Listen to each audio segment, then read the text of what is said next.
भारत माझा देश म्हटलाय, आपला म्हटलेलं नाही, ही त्याहीपेक्षा महत्वाची गोष्ट आहे.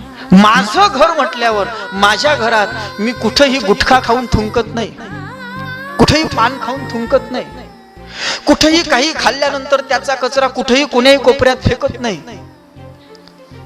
माझ्या घराची जशी मी काळजी घेतो, कारण घर माझं आहे, तसा हा देश ज्या दिवशी माझा वाटेल, एवढंच नाही, प्रतिज्ञेमध्ये तर फक्त देशाला माझं म्हटलंय.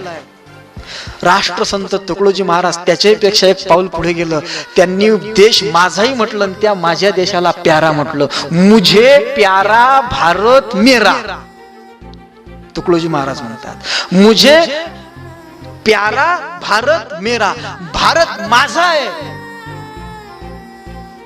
आणि तो मला प्रिय आहे. भारत शानदार हो मेरा, माझा भारत. हा भारत ज्या दिवशी त्या विद्यार्थ्यांना माझा वाटणार, त्यांच्यावर अंतःकरणावर बिंबवल्या जाईल, त्या दिवशी हा देश पुन्हा सुजलाम सुफलाम झाल्याशिवाय राहणार नाही.